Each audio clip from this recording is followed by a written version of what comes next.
when the chairperson is here or the commissioners are here, my schedule goes out the window.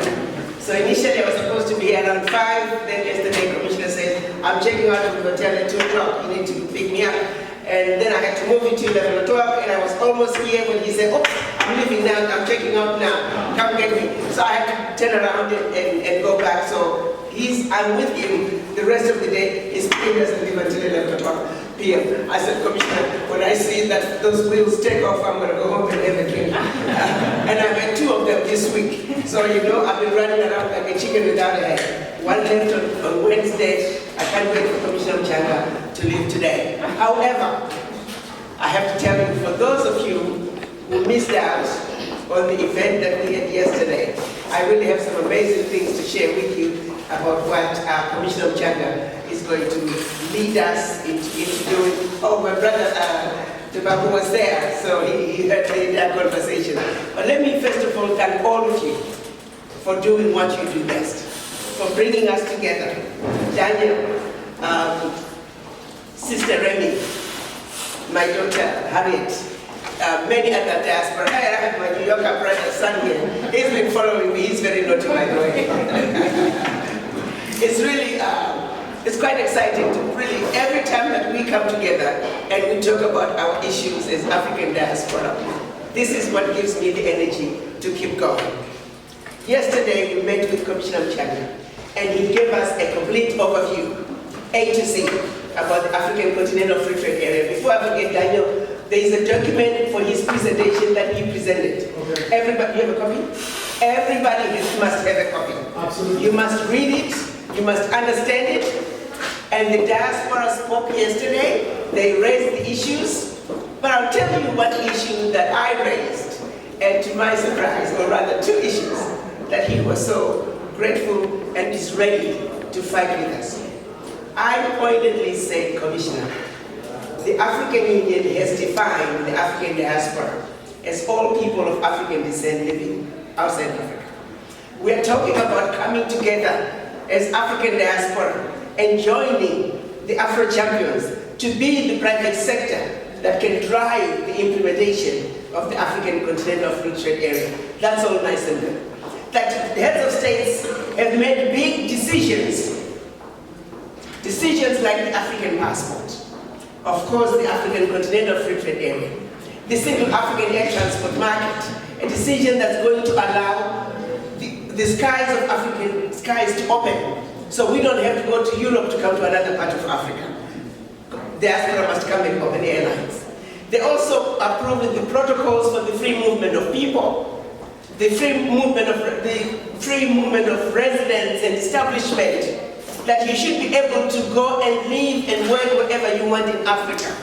However, that decision, pay attention to this, that decision, beautiful as it is, those decisions, beautiful as they are, those decisions that include African diaspora, they're falling short of one thing. To benefit from those decisions, freedom of residence, movement, and establishment, you have to be born on the continent. You see where the problem lies? It's an incomplete decision. Nobody thought through it. And I can honestly tell you where that fell short. So I say, while some of you may not be aware, the 6th region was approved, but it was never put through to the heads of states to be a decision.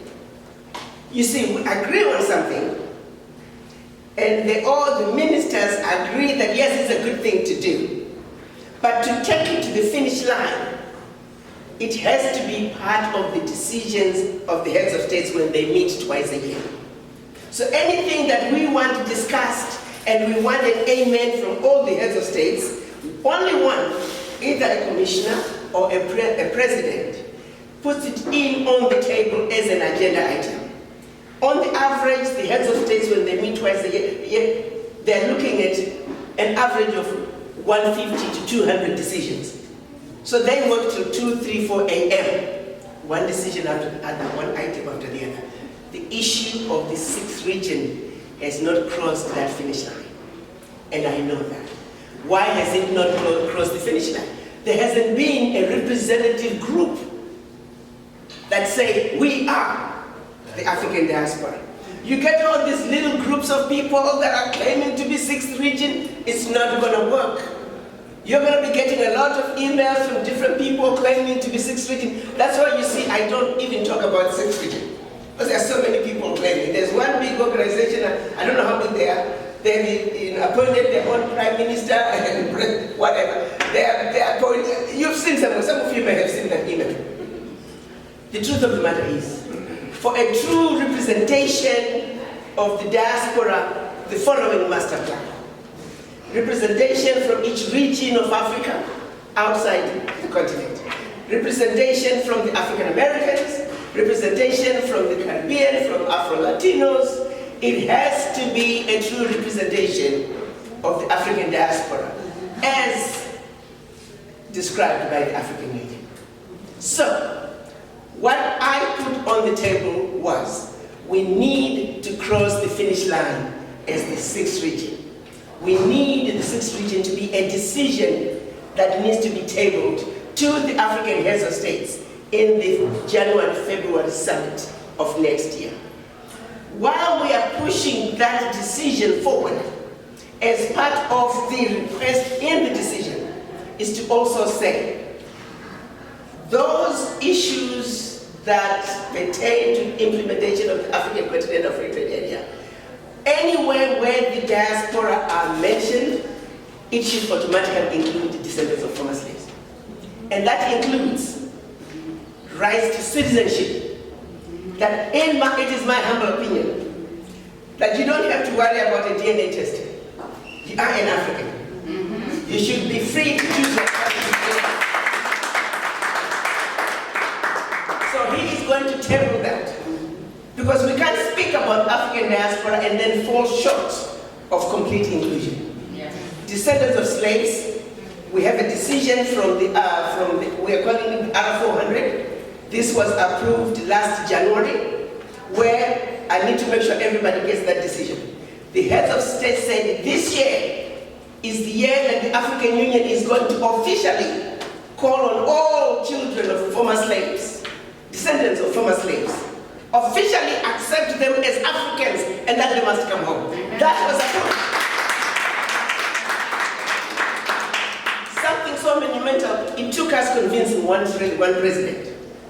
And the president that did it is your president, President of Kenya. So we drafted a document for him, and he read it, he understood it, he believed in it, and he tabled it as an agenda. I was in the room when they got to that item. I was watching to see, resoundingly approved. Are you with me? So we just have to finish that finish line. So now, another thing he also suggested, he said, let's get an MOU between the African diaspora and the Department of Trade. And it is through that MOU that he's going to table our desires. And we want to make sure that the AFCFTA, the 6th region, is as inclusive and complete as it must be. Because what we have currently is a half-baked cake. We speak of African diaspora on one thing, but when it comes to delivery, we are missing some of the children. That has to be addressed. So we now have a champion, Commissioner Mchanga, the Commissioner for Trade and Investment. So we are looking forward to, let's organize, let's deposit close to $1 million as possible, names of the diaspora to say, here we are, because that is the other issue. Ambassador, where are the diaspora? I'm like, wait, they're coming.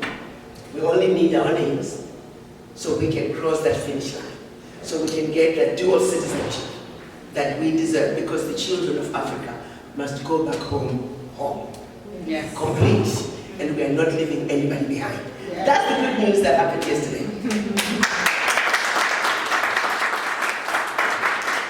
So now let's talk about the big issue. What is the African Continental Free Trade Area? How many of you really understand it? Raise your hands. Okay, 3, 4, yes. And this is the job that every one of us, you have a responsibility to share.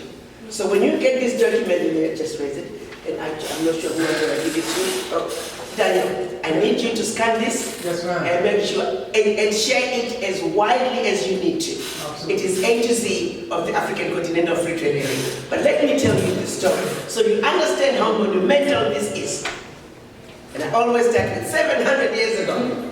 And somebody, oh Lord, it's going to be a long day. No, it's not. We're going to move real fast. The Portuguese came to Africa, colonized us for 300 years. And we, the Africans, did not fight back. We remained asleep.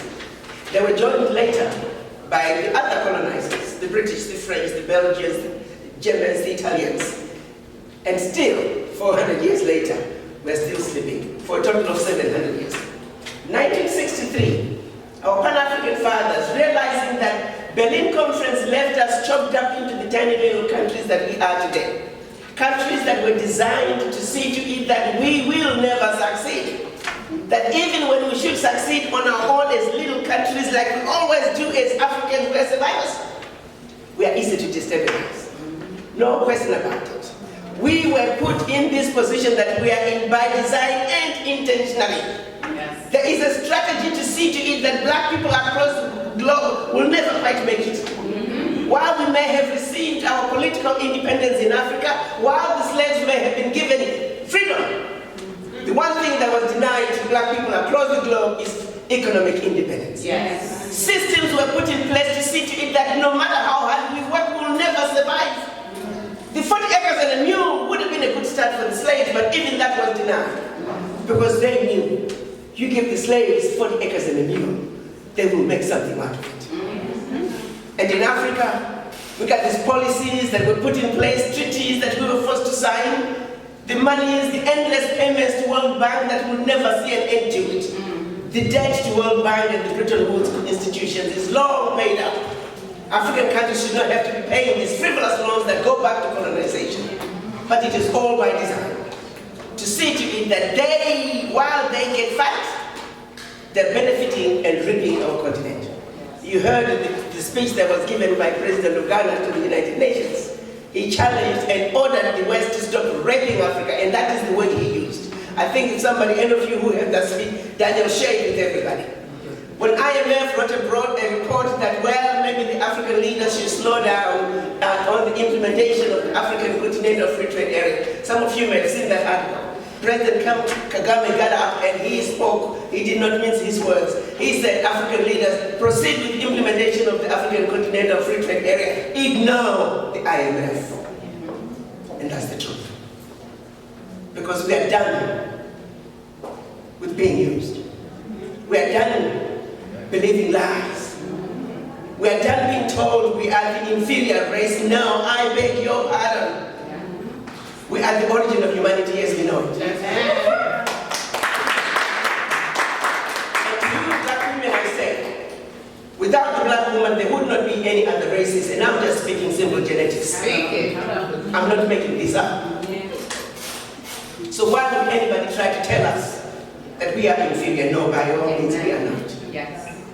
This DNA right in these veins is the DNA of originality. That's right. And no one can change that. So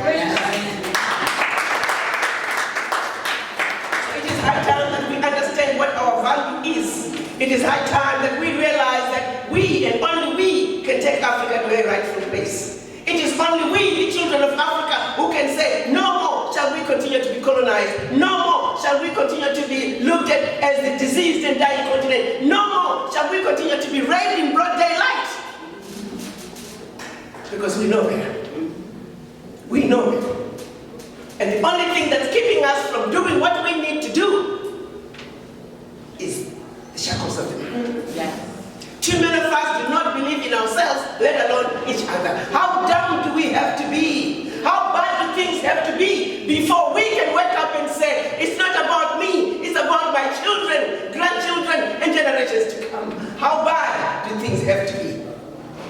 How stupid are we going to continue to be? We do some of the dumbest things in the world as black people. You tell me why. One Chinaman once said, you black people are stupid, and he was right. He says, I can open my shop, my China shop in a black neighborhood, and I'll put up the black man next to me. I'll put him out of business in 2 months, because the black people will patronize me and not patronize the black man. I'm keeping it simple here. I'm talking about the case of the white man's eyes being colder. Why do we do that? It's insanity of the highest order. We ought to be ashamed of ourselves. You put two black men in a room and one white man, you see how quickly both of them disavow each other and are trying to make an association with the white man. And you turn the tables around, you put two white men in one room and one white black man. You see how much they stick together like super glue and isolate the black men. Because they understand their sheer survival depends on their unity. It's something so basic that we're failing to understand. That has got to come to an end. It has got to come to an end. And if you don't want to do it for yourself, do it for your children. Don't be selfish.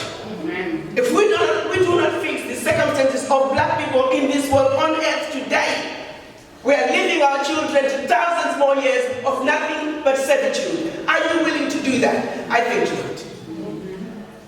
Come together and speak with one voice, realizing that we are the origin of humanity. We were there before they were. That we need to restore our Africa to its former glory. Have you ever wondered why, when you read the history books, the Greek civilization, why did the philosophers go to learn Egypt?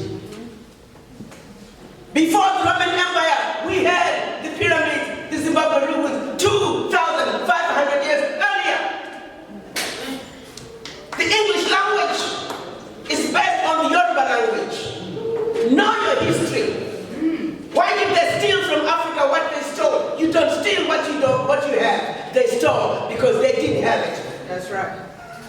We had well-advanced civilizations while they were still living in camps in Europe. But they choose to give you history from where they feel it began. So next time somebody tries to tell you that you are from a diseased and dying continent, ask them why the Greek philosophers went to Egypt. And the history starts there. They went to Egypt because Africa had it all. The powerful kingdoms, civilization, they systematically went out to destroy in order to realize and destroy everything that is about us as being origins of humanity, that we had it before they did. It's all there. The onus is on us to not believe in the lies that we have been given for centuries. How they have managed to systematically control all of us black people around the globe. Whoever masterminded that is a genius, I have to tell you. It is a genius. It's missing no black person. But I'll tell you what my last theory now is. If I would ask all of you right now, what color is the devil? Black, right? What color is the angel? White. Now let me ask you, who has seen the devil? Who has seen the angels? Now ask yourself that. If this ain't the biggest lie we've ever been told, and we've never questioned it, do you represent the devil? You take one group of people, you take the color black and you say the devil is black, the devil's food cake is black, you wear black to go to funeral, the villains in movies are black, and then you take a group of people and they say, nah, you two are black. So no matter how hard we try, we as black mothers, to raise our children and say you're black and you're beautiful, the minute they step foot outside the house, they are immersed in nothing but subliminal messages about how bad they are. And that which they represent is undesirable. How do we emerge from that? And then the other group is being told, you are superior, everything that you represent, you are desirable. And they step out of their homes and sure enough, the world justifies and validates what they are told at home. It's that simple. Are you willing to continue to perpetuate that lie to your children? No. Thank you. So tell your children, you've been told lies. And we're done with lies. We're going to speak nothing but the truth. Yes. Those of you educators, we just launched the Association of African Universities and the AU Mission. We are going to rewrite our textbooks. Yes. And we want you all to come on the table. Let's correct the history. We are on us to tell our children nothing but the truth. Yes. And no one is going to do it for us. So let's come together as children of one mother Africa. For a change, let's be like other ethnic groups. Let's have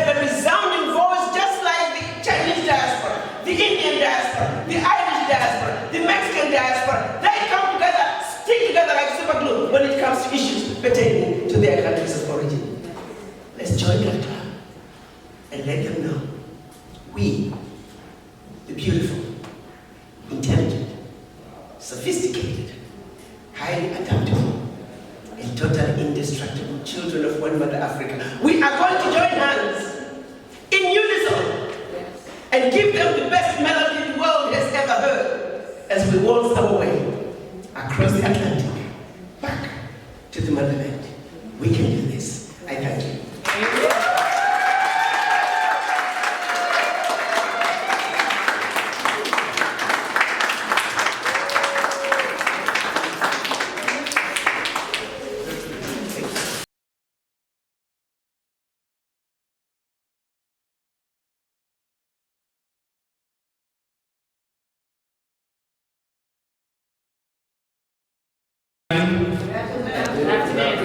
One more time. Good afternoon, everybody. Good afternoon. There you go. Just trying to get the energy up.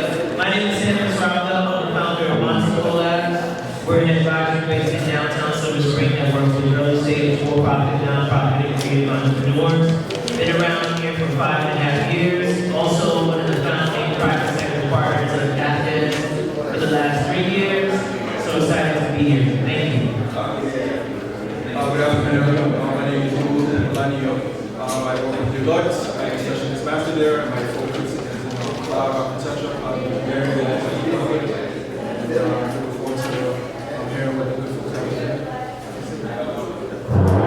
So all of the 5 representing today are from very different sectors. So you will get from people that are doing ride sharing, all the way to app. We have beauty, we have accounting, we have government and healthcare. So we're going to start with the first person. We have 5 minutes to each. Put on our back. Do I have attention hearing? Alright, thank you. I'm going to call on the stage Lemon D4 to start the presentation.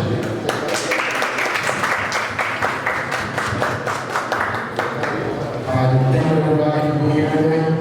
I'd like to thank Leslie for the last invitation to apply, and I'm honored to be able to be with you guys today.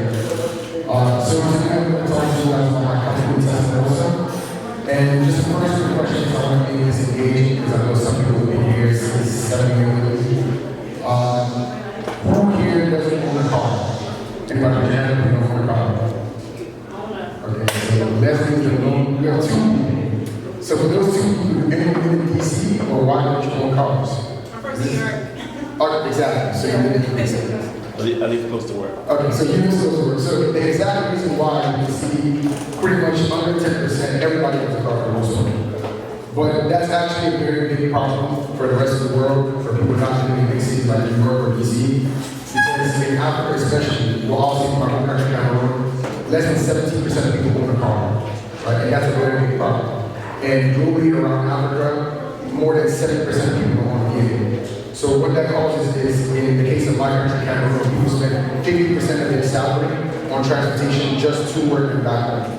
That doesn't account for their children getting to school, them getting around to the hospital for any emergencies, or just new activities.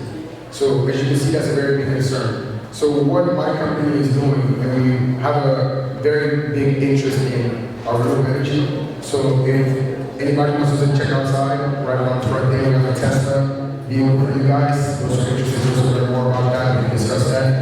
And there's a big importance in why I mentioned the Tesla, why we chose those vehicles as our model, is because climate change is a very big problem, not just for people in the Western world, but in Africa, and it's something that we need to address head on. And we realized that we have to start pushing the change towards renewable energy and electric vehicles. And when I started thinking about that, I got to realizing that a lot of people don't even understand where climate change is or how it's affecting them on a day-to-day basis. And so when I started thinking about it, I said, well, why don't I get into the electric car space? And that's what brought us to Tesla. So here in the US, car accidents are the 3rd leading cause of death behind heart disease and cancer. Right? So that really affects a lot of people who work overnights because they can drive when you're probably tired or in distress, or people who just drink and drive, and DUI is also a very big cause of death in the US. And that's one of the big reasons why the Tesla is a big vehicle that we can think can change the future for that, because of self-driving, which is in the very near future. And also, it's the safest car in every category between all the 3 different cars. So with things like self-driving, which help you adjust and keep focus. I know my mom definitely loves taking my car around home because she's a nurse and she works overnight. And so she says sometimes when she starts falling asleep and the car nudges her back in the lane, she literally doesn't want to get into her camera anymore. So that's just the introduction to that conversation, right? So what I decided I wanted to do, working as somebody who is in the EV car space, and I also have a solar company working in Africa, I realized that people don't get interested in anything that's boring, right? I know I was known a few times, pardon me, for when people were talking about the government side of business, because it's not flashy, it's not entertaining. People like to see wealthy people like Jeff Bezos or Bill Gates, but nobody cares about the politician, or most people don't know the mayor of their city, because that's not flashy, it's not entertaining. So that's why we got into the Tesla business, because it's a flashy and entertaining product, which can draw the attention to something that's vital to the sustainability of humanity as a whole, right? So currently we're working with some companies in China to try to see how we can bring electric vehicles to Africa. Because even as far as pollution goes, cars right now contribute 15% of the greenhouse gases in the environment. And we can cut that number down significantly. We can make that pivot to electric vehicles. And not to mention, the cost of electricity is compared to fuel costs is a big different transition. So we're currently working with developers in Silicon Valley to create an app to make a subscription-based car service where we can make transportation essentially like a gym membership. You don't have to buy your own gym and have it at your home. You can pay a flat rate fee and go to the gym, to where we can then see how we can cut down that number from 50% of the salary going towards transportation to probably around 10%. So that's currently what I'm working on, and we're working with some officials in Kenya and Cameroon so that we can run this data out. I actually delayed my flight so I can be able to join this conference with you guys here for to go to China to meet with the companies there. So I definitely appreciate you guys for giving me an audience, and thank you very much.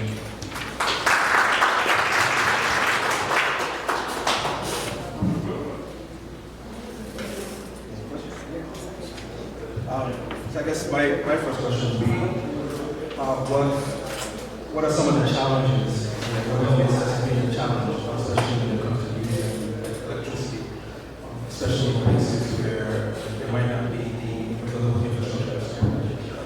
That's actually what makes electric cars probably better than every other car model, because like for example, that 70% number in Africa, you could really see 80% don't have access to resources. There's not a gas station everywhere in any country, right? Or even if you were here in the US, you see that's different because we have resources everywhere and cities are filled with the people in mind.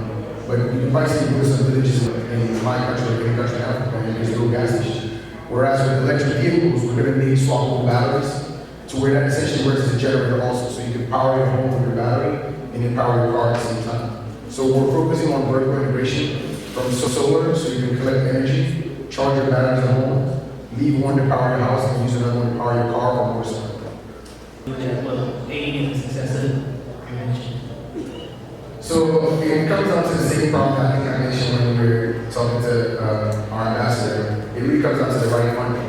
Because for something like this kind of scale, it needs serious capital investment. Because it's a very capital intensive industry to come into, right? Like solar panels, for example, here in the US, most people even turn it down just because of how much it costs for them to take that on. So imagine taking that on in Africa. So what we're trying to focus on is utility scale solar installations and having people just do power purchase agreements, which is kind of what you do right now with Pepco or BGE. You pay to purchase the power, you have to own the system. So people who are well off can buy their systems and own free electricity, but everybody else want to install for free, you just pay for your usage every month. So it's really all about creating the right plan, and we're discussing a lot of VC firms right now to try to get the proper funding.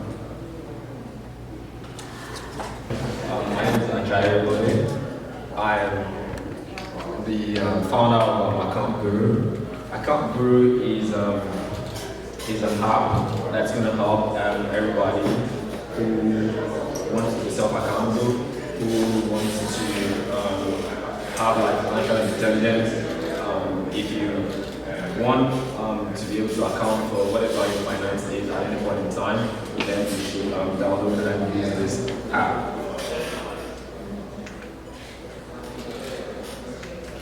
Yeah, Okay.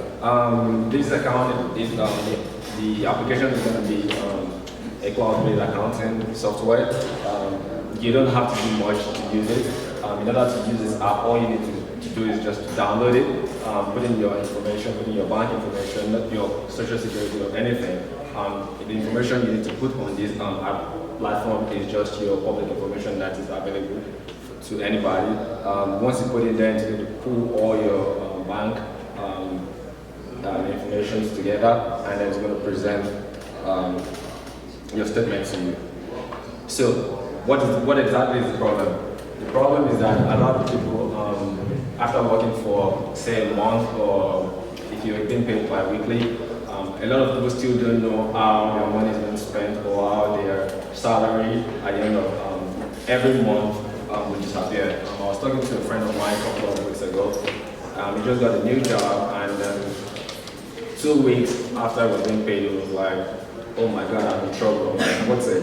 He said he received sign-on bonus, he received relocation allowance, he received salary going up to 20,000, and he really cannot account for how he spent that money. I was like, "Are you serious?" He was like, "Yes, I can't really account for it." And I also look back, a couple of people that I've spoken to in the past, many people would not be able to account for how they spend their money, or how, people get confused when it comes to accounting and how to, account for their stuff. So that's why I came in, and then that's why I'm going to be creating this app. With this app, you can have as much as possible accounts with different banks or with any financial institution. This app is going to be able to pull whatever information from anywhere. It's going to be able to consolidate it and present you with one single statement that's going to give you a very direct information of how you have spent your money or how you will spend your money. So what will this accounting service be doing? The app is doing is going to be providing you with profit and loss statement. It's going to provide you with balance sheet, income and expenditure, consolidated statement. Basically, my app is going to be treating individuals like an institution. For example, say that I work at the end of the month, I get my paycheck, and then a month after, I want to go back to see how I was able to spend that money for the previous month. My accounting service is going to be providing you with this information. It's going to tell you at the end of every month if you either make loss or profit. It's also going to present you with an income and expenditure statement, which is going to be, which is not going to include headings like tax and all those other things. And then you're going to have a balance sheet, which is going to tell you your net asset, consolidated financial statement, which is going to pull all your income from all banks or from any financial institution. It is good for we as an individual to act as a company. For example, Walmart, before they expend any dollar from their account, they want to make sure that they are expending it in the right direction. And how do you expend with knowledge of the expense having impact on your organization? Now, if you don't have any physical document to say, okay, this is how much I earned, this is how much I spent last year or last month, then you won't be able to make any reasonable decision. So with this app, you'll be able to make every reasonable decision that you need to make before you expend. So what is the benefit of this app? The benefit is that you can use it anytime, you can use it anywhere, and you can use it by anybody who is above 12 years old who receives any form of income. It doesn't have to be like salary or your monthly paycheck or your weekly paycheck. It could be donations, it could be anything that comes into your account. Basically, I'm going to be working with my design teams, which is the solution architect. My strategy is going to be working with mentors, consultants. I'm a software developer myself, so I don't have much problem with that. I'm also going to be working with advertisers and marketers. So these are the competitors that I can identify in the industry right now. QuickBooks, Zoho, Sage, GoDaddy, but these are the predominant ones. QuickBooks, for example, is the most popular one. QuickBooks is very good. but it doesn't address the problem that I'm trying to solve, because QuickBooks is never going to tell you at the end of the month if you, as a person, made profit or loss. So the reason why I'm saying using the word profit or loss is that at the end of every month, you want to be sure that, oh, I earned $1,000. How much did I spend out of my $1,000? I spent, say, $700. So you should have $300. QuickBooks is not going to do that for you. So my app is going to be able to do that for you. Same with Zoho, Sage, Cloud50, GoDaddy. These apps are very good. They're pretty good, but they focus on totally different stuff that people need. So again, these services is what my accounting app is going to be providing.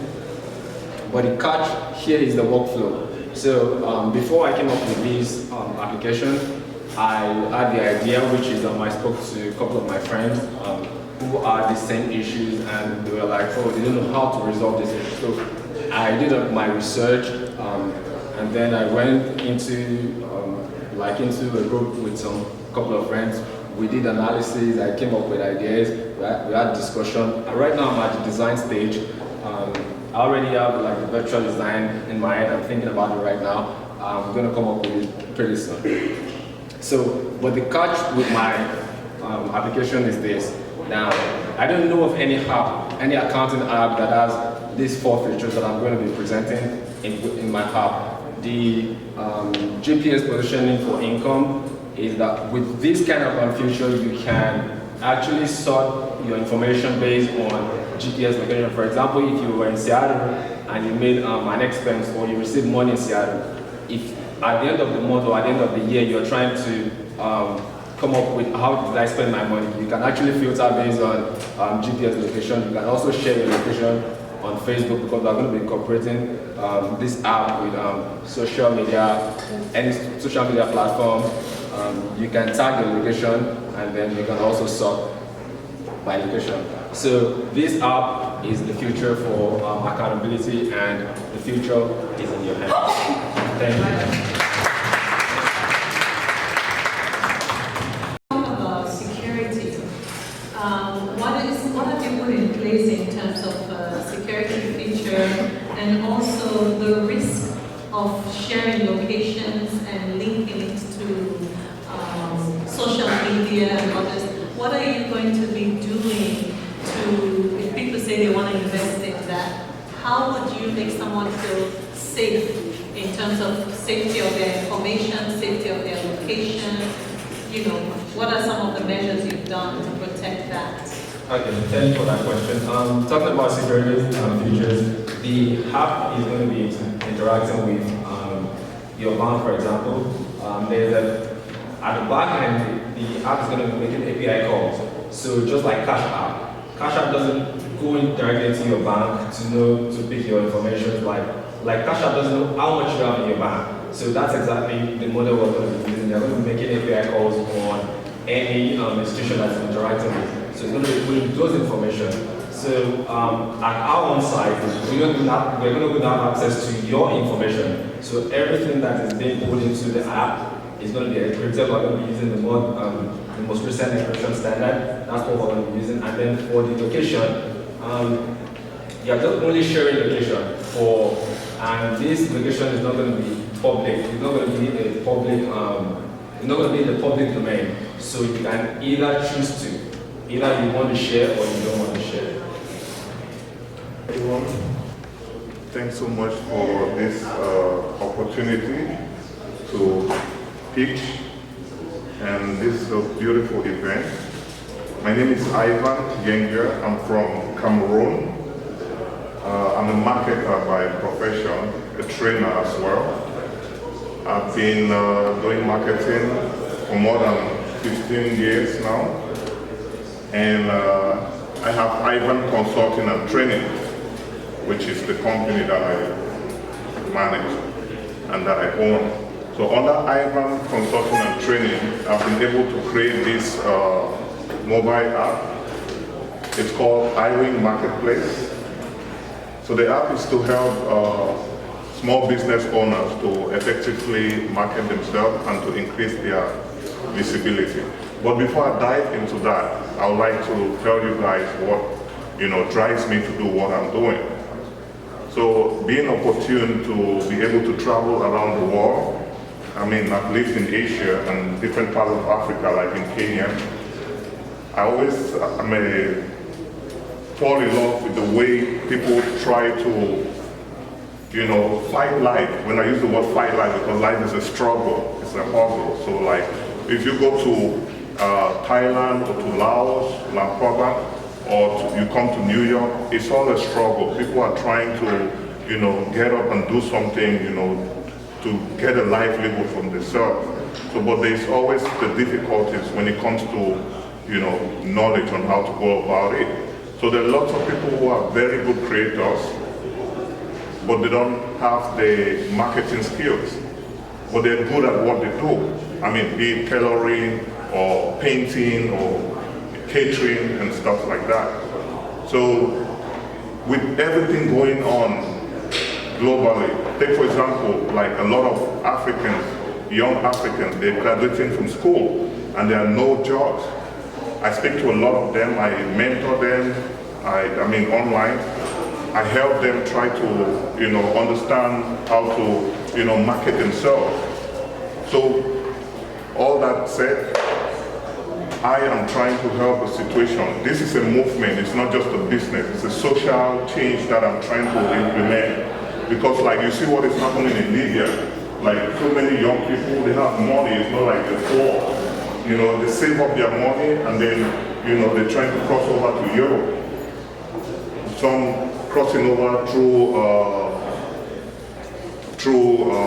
Ecuador to get to the US as well. And so many of them are dying. But to get to the stage where you can afford a plane ticket to travel to Ecuador, it means you're not poor.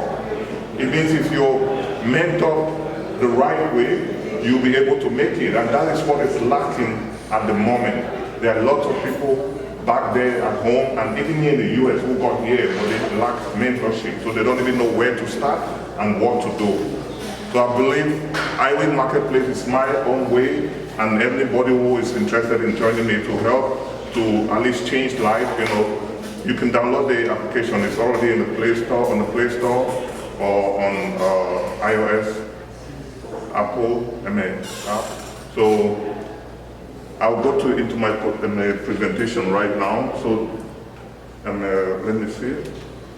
So this is just a brief introduction about Island Marketplace. So it's a marketplace for businesses owned by people of African descent. So it's global. It doesn't matter where you are. You can be in the US, you can be in Asia, you can be in Africa. If your business is here on this platform, it gives you the opportunity for many people to discover you. That is, it increases your brand awareness, increases your brand loyalty, and sales as well. So yeah, I am the founder, and this is how you can download the app. It's right now available on the Play Store and on the App Store. So these are the features of the app. You can search for businesses by categories, and the app presents brief information about, that's like a profile page of the business owner. So it has hyperlink where consumers can click and go to your social media or your website or your location if they need to navigate to your shop, and they can call you as well. So the vision is to encourage and to support local businesses. So though it seems global, but it's very much local. Like it's entirely focused on local businesses. Like, take for example, you can be in Silver Spring, and there's somebody in New York traveling to Silver Spring, and then they get here and they want to find like a hairdresser or hair braider or makeup artist. They can just go to the app, and then they will be able to search and find you and contact you. So I will go to the search to show you how the search works. So this is how the search works, right? So users or consumers can search for you they can search by category. That is, going to the category and then they check the various categories, and they'll be able to see you. And they can also search for you by entering a city. Take, for example, you can enter any city in Maryland, take Silver Spring, or you can enter the city and you can enter the name of the business, and when you tap on the search button, you will have results. So you see, it's very local. It's very, very local. So it's helping local business to increase their visibility globally. So the search is very, very smart, and it's already creating an impact. So many people are already using it, and they're able to find a lot of information that they need. So you can also sign up using your email, and then when you sign up, you have to subscribe. Okay, subscription is only $30, and when you subscribe, you have access to list your business to the application. So I'm targeting Africans all over. I charge only $30 for 1 year. Africans in the United States only spend trillions, more than 1 trillion. But that money doesn't stay in our community.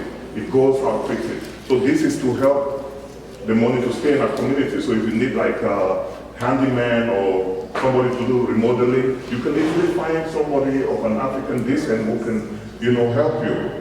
Okay, thank you very much.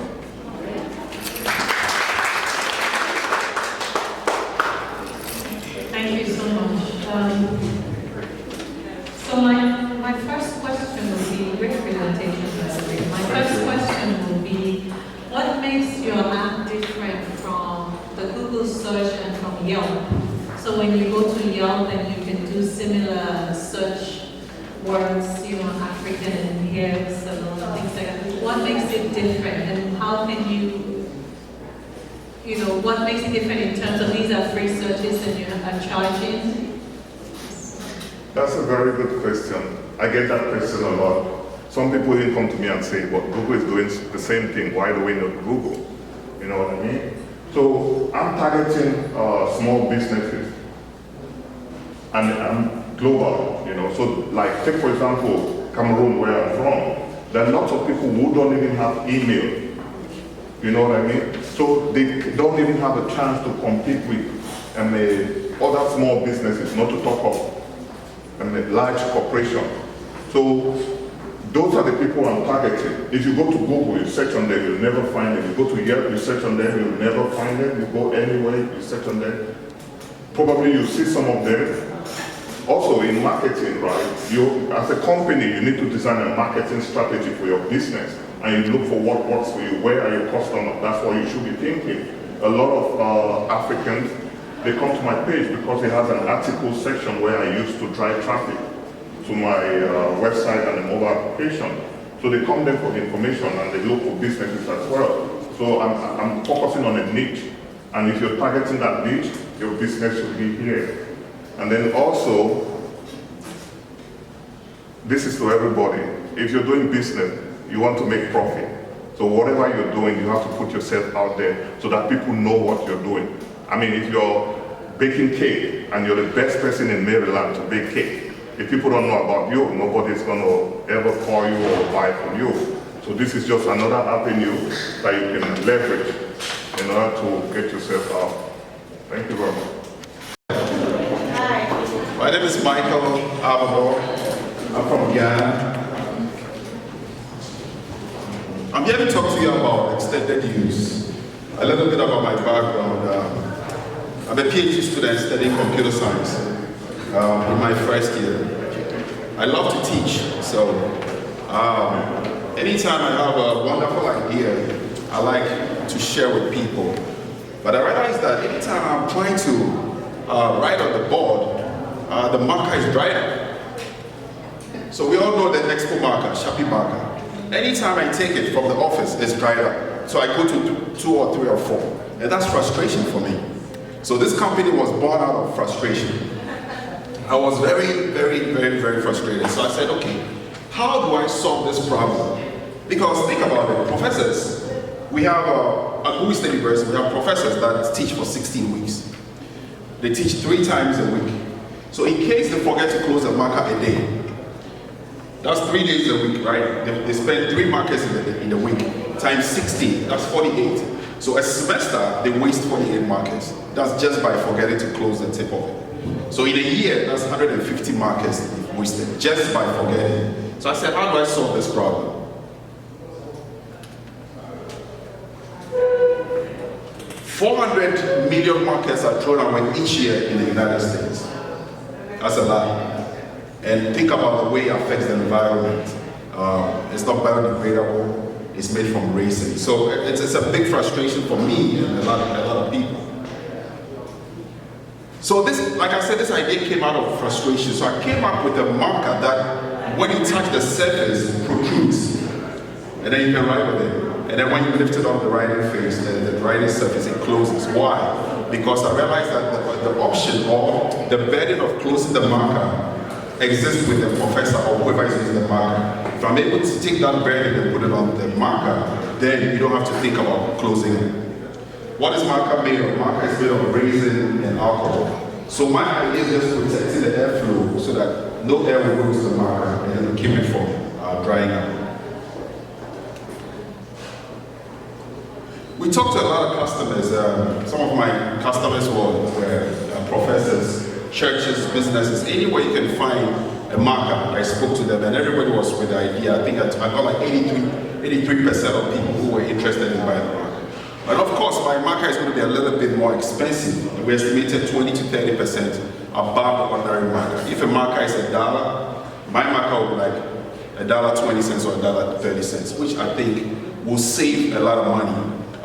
If the professors throw away 150 markers, and one marker can last for a year. If you keep it well, you don't lose it. We can only give the professors 5 markers. And 5 markers translates to how many markers a year? It saves them 90% of the cost value. So you can save 90% just by using extended use markers.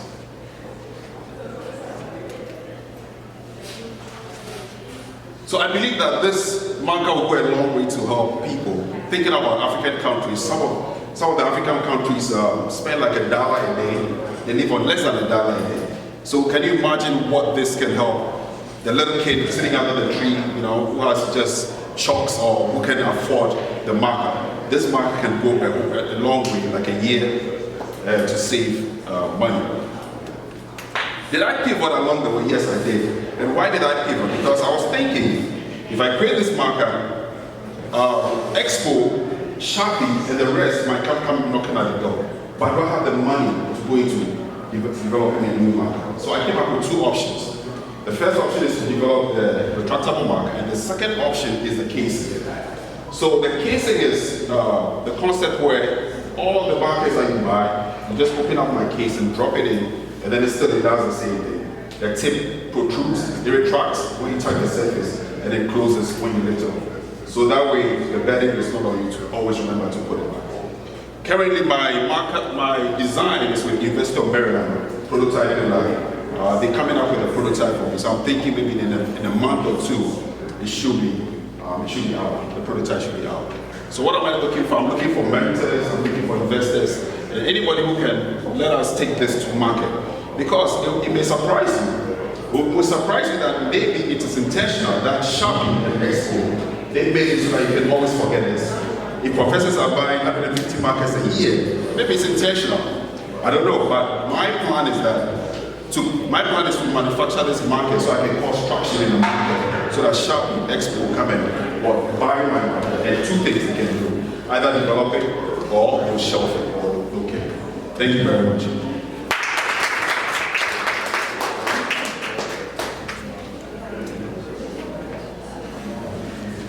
That's a great presentation. I share the pain of having dry markers in the university. My question is, are the markers that you plan to make, are they environmentally friendly? Will they be recyclable?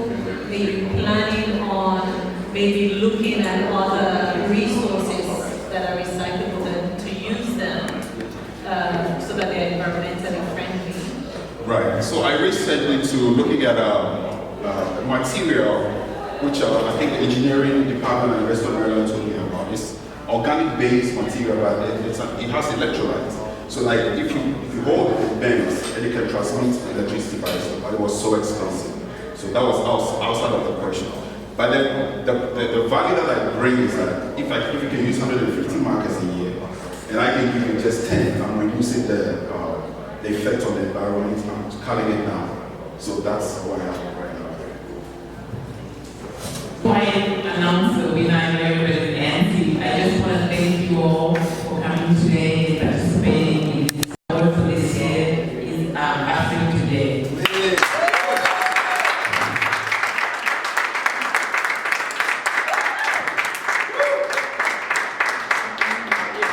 So the reason why Africa Today got this award. Oh, you need to get the award.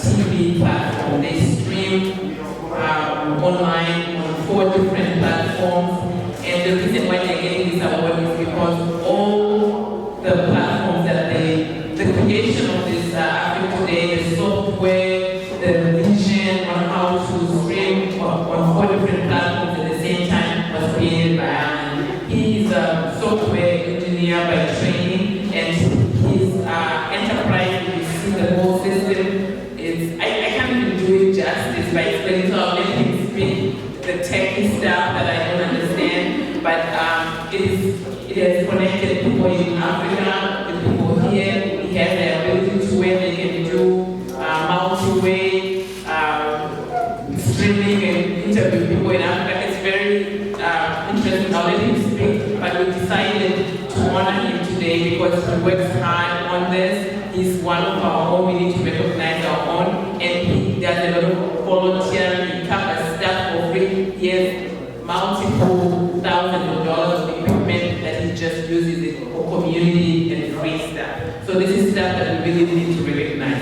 And I'll let him explain the technology so you all can understand. Thank you so much, everyone. Thank you, Omega. Thank you, the team, to give this award to Africa Today. I'm very happy.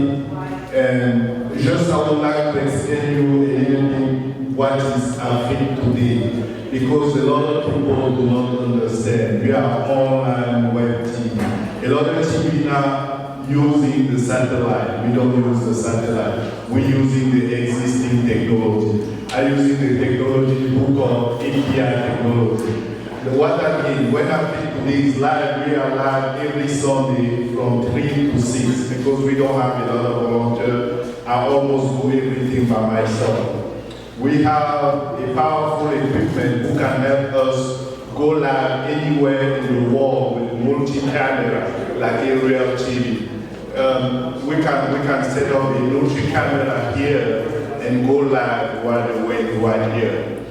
Also, we have an equipment who can help us to take people from Africa also live. And when we live, the technology is not there. When we live on full platform at the same time. It's Facebook, YouTube, Twitter, and we have an app, Android and iOS. Then you can use it anything just when you will watch us live. Everything at the same time. Another thing we just created, we just created an application. We are now available for the smart TV. If someone knows what is the smart TV is the TV who comes with some application, like someone on Netflix, like Pandora, like Roku. We have an app, Africa Today app. You can install that to your TV. And you will watch Africa Today like a regular TV. This is what we done for the community. And if someone needs to help us, we're very happy because we need people, we need partners, we need to improve what we're doing because the future is not the satellite TV, the future is the digital TV.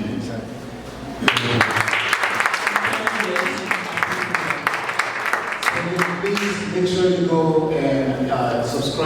across channels, and again, he has an app. The idea is that he's doing something that connects the continent to the diaspora to the continent, which is very important. Not only, again, it's also bridging the divide between our languages, right? Anglophone and Francophone, which is also very important as well as we are in a global network. Right? So that being said, one more thing, we have a proclamation. A citation, okay. We have a citation. This citation is special because in our community, many of you may not know, and I'm going to turn it over to Auntie Sophie to talk about the work of AIC that led to this, and then from there she'll hand over to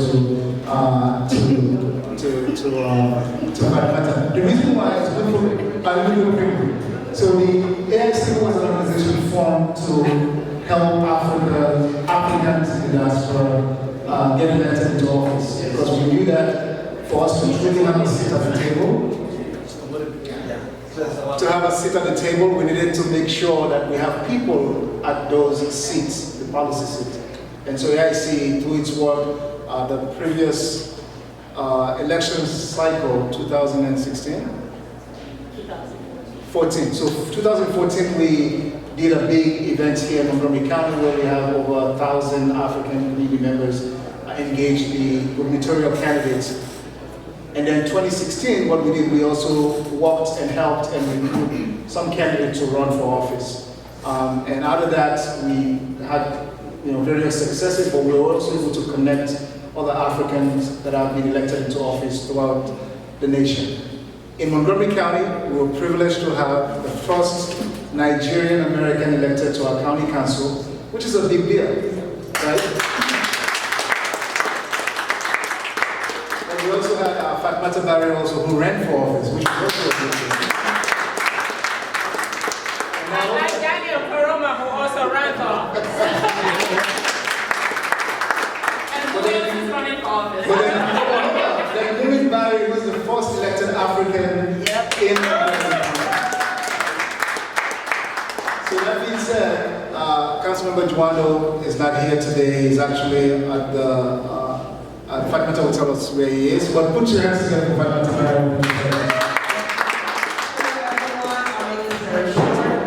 So I'm Fatmata Barry. I work for Councilmember Juando. As Daniel said, he's the first African to be elected to the county council in Montgomery County. And he's only the second Black person to be elected countywide. The first was back in the 80s. Our former county executive, Mike Leggett, was the first, and he's only the second. So, therefore, he's very interested, obviously, in that community because that's where he comes from. He would love to be here, but he couldn't. Right now, he is actually at the Mexican border and dealing with this immigration crisis that we have in this country, the fake immigration crisis. But anyway, so he's over there. For those who are not aware, we have many Africans right now who are coming through that border. And it's not just Central American people, it's not just South American people, Africans are coming through that border. So it's extremely important that we pay attention to that. And he's there right now addressing that to find out what is happening there. So when he comes back, he's more well informed to deal with these issues. We have a representative in the council, and his voice is our voice. And that means if we need something, we need to make sure that we put him in front. We need to make sure that when we're talking about our issues, we go to him, because he is our voice. And we can only have a voice if we speak through him. So, he couldn't be here, but he wanted me to give out a citation to the African Diaspora Entrepreneurship Summit, and it reads, Montgomery County Council awards the citation to African Diaspora Entrepreneurship Summit in recognition of the 3rd annual AFDES conference as you continue to encourage entrepreneurship among the Pan-African community in the DMV by offering entrepreneurs funding and business resources that are vital in starting, growing, or expanding their businesses. Signed on this 5th day of October 2019, Will Okoyebi, Juando, Councilmember at Large.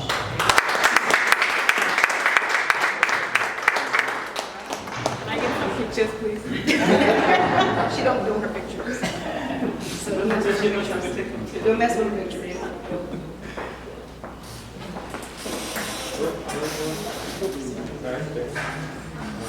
One more. Okay, stay put. All right, no problem. Where's the mic? Oh, I'm sorry, to Jessica. Okay, I just wanted to surprise someone who has done so much for us. And all of this work that you see has been done really single-handedly by Omega. Some of us stand here, like me, and take credit for all the hard work she's done. But I have not seen someone so passionate about the community, so eager to get things done, and really she's a perfectionist. When she says she's doing something, she's doing it. Samuel, please come up here because you all Give it to him. Omega and Samuel really work hard to make this event really successful. And Omega, you know, I tell my kids, I said, if Auntie Omega has called me to go to a meeting at 8 o'clock, I have to be there late. Because she's so particular about time, and she really has put this together. She has worked, I mean, this is a volunteer position. Exactly. You know, Immigrant Community Services, through which AFDES is formed, is a non-profit. So all of this is done through volunteerism, just to make sure that our entrepreneurs, our businesses are heard. And Omega decided a couple of years ago, well, for a very long time, that this was a passion and this was a gap in our community that needed to be filled. And she really has taken it to several levels. And every year she exceeds herself and really goes through, I mean, she's a perfectionist, as I say. Omega, thank you for letting us.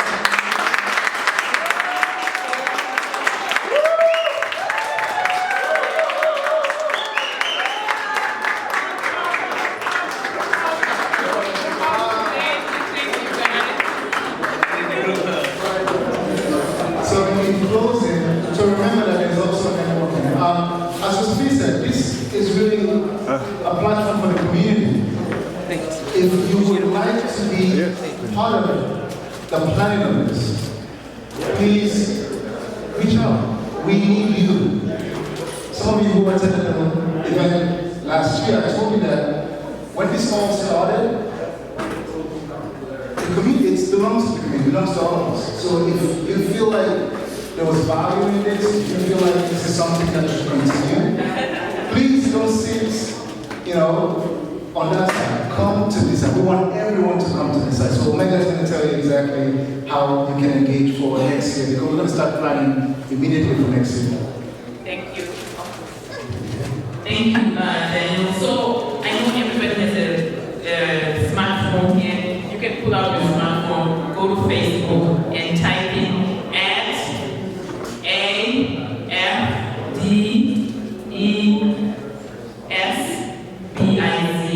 and like that. That's how you get all the information when we start planning, when we need speakers, when we need sponsors, when we need space to have the event.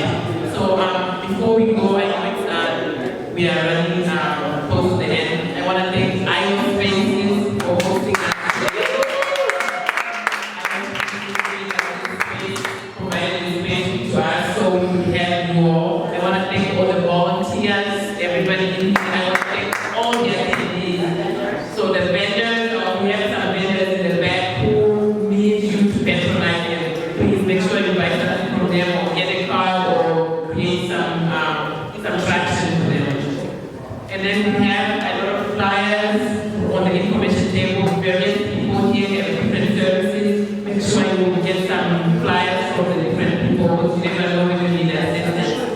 And I want to thank Life Asset, our sponsor, John. Helped us get this. Thank Montgomery County Economic Development and the Business Solutions Group. And African American Advisory Group, we couldn't have this without you, so we truly appreciate it.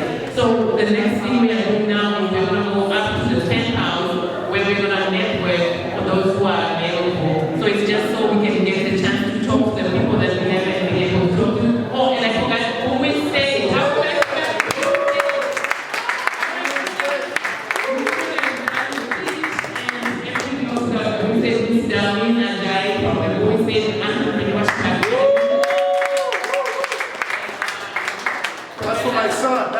up.